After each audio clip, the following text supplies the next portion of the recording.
Hi guys. ഇന്ന് ഞാനൊരു ചെറിയൊരു സിനിമയുടെ റിവ്യൂ ആയിട്ടാണ് വന്നിരിക്കുന്നത്.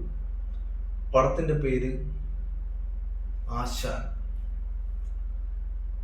ജോൺ പോൾ ജോർജ് ഡയറക്ട് ചെയ്തിരിക്കുന്ന ഈ പടം. പുള്ളിയുടെ പഴയ പടങ്ങളൊക്കെ നോക്കിക്കഴിഞ്ഞാൽ നമ്മുടെ ഗപ്പി, പിന്നെ അമ്പിളി, പിന്നെ രോമാഞ്ചനത്തില് ഡയറക്ഷൻ അല്ല വേറെന്തോ ഏരിയാസിലൊക്കെ വർക്ക് ചെയ്തിട്ടുണ്ട് പുള്ളി. പക്ഷെ അമ്പിളിയും ഗപ്പിയൊക്കെ ഡയറക്ട് ചെയ്ത ആളാണ്. അപ്പൊ പുള്ളി ഡയറക്ട് ചെയ്ത സിനിമയാണ് ആശാൻ. നമ്മൾ ഈ രണ്ട് പടങ്ങളൊക്കെ കമ്പയർ ചെയ്തിട്ടാണ് പുള്ളിയുടെ പടം കാണാൻ പോകുന്നത്. ഓക്കെ, ചില പടങ്ങൾ സക്സസ് ആവും, ഫെയിൽ ആവും, അത് സ്വാഭാവികമാണ്. പക്ഷെ അൾട്ര ഫെയിലിയർ ആയിട്ട് പടം എടുക്കുക എന്ന് പറഞ്ഞാൽ അത് മനസ്സിലാവുന്നില്ല.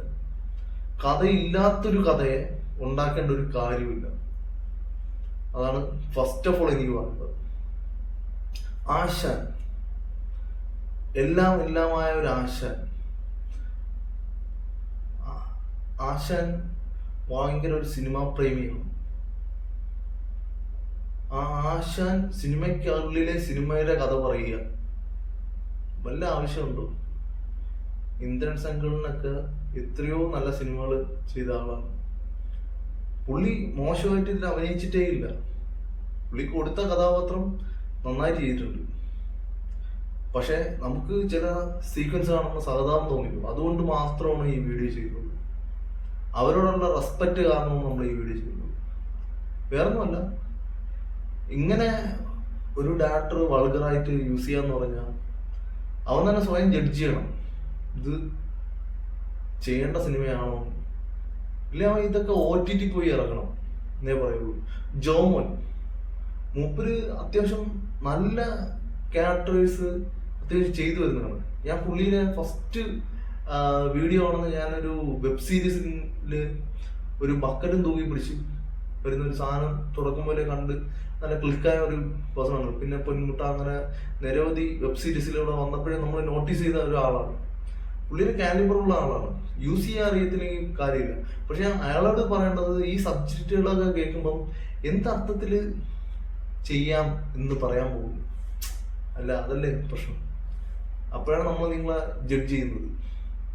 അപ്പം നല്ല സിനിമകൾ ചെയ്യേണ്ടതിന് പകരം ഇത്തരം സിനിമകളുടെ കേന്ദ്ര കഥാപാത്രങ്ങളായി മാറുക എന്ന് പറഞ്ഞാൽ ഭയങ്കര ഒരു ദുരനുഭവം തന്നെയാണ്.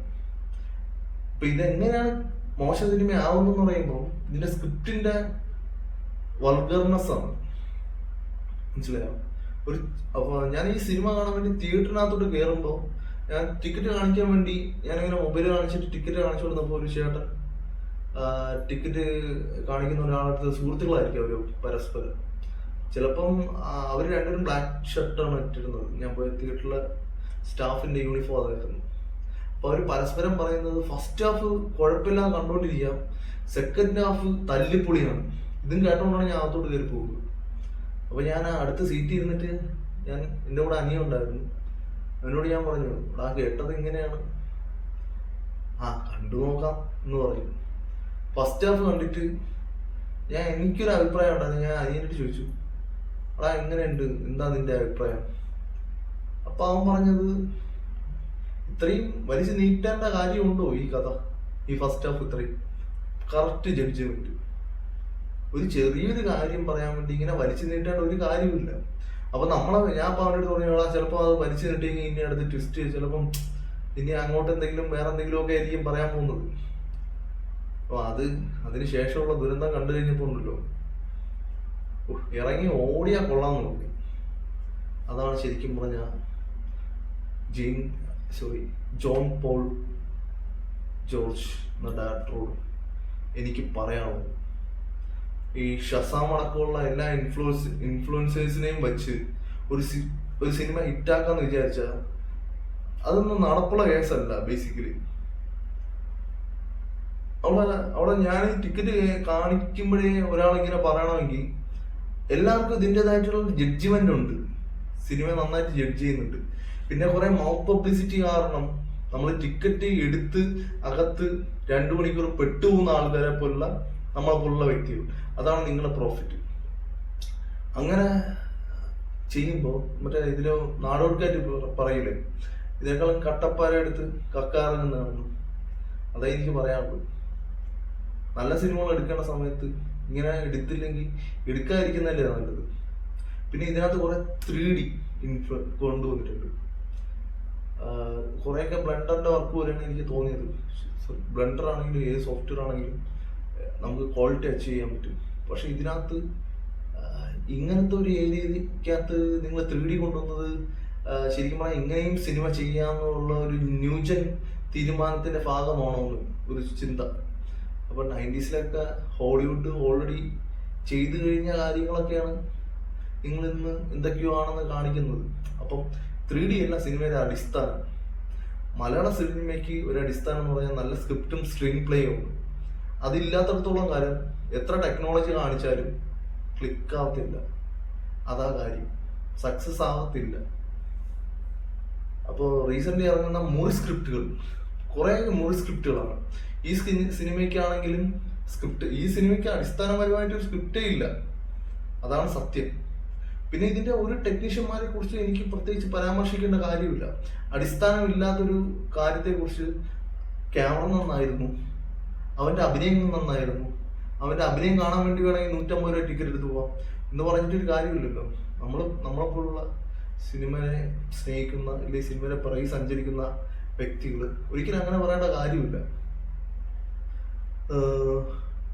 അപ്പോ ഞാൻ പറയുന്നത് എന്താന്ന് വെച്ചാൽ നല്ല സിനിമകൾ എടുക്കുക, ഇല്ലെങ്കിൽ ഇത്തരം സിനിമകളൊക്കെ OTT പ്ലാറ്റ്ഫോമിൽ സെൻഡ് ചെയ്യുക. അതുകൊണ്ടാണ് ഞാൻ പറയുന്നത്. ഒരു സിനിമയെ കുറിച്ചും എനിക്കിങ്ങനെ കീറി മുറിച്ച് ഇങ്ങനെ പറയേണ്ട കാര്യമില്ല.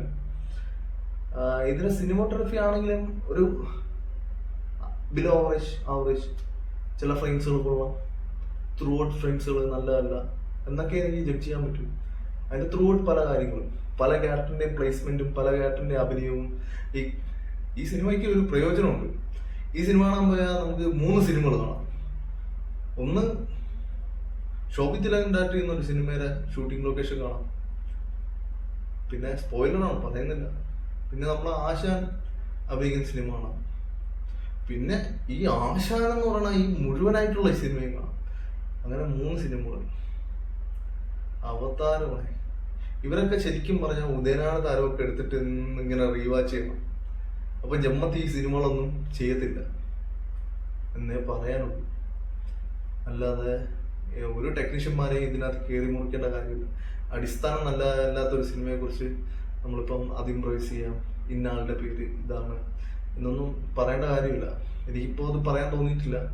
എനിക്ക് ഈ സിനിമ കണ്ടപ്പോൾ ഇത്രയും നമ്മളെ വിലപ്പെട്ട സമയം അവിടെ കൊണ്ട് കളയേണ്ട കാര്യം ഇല്ലായിരുന്നു എന്ന് തോന്നി.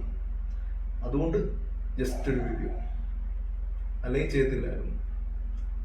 Okay, all the best to Asan.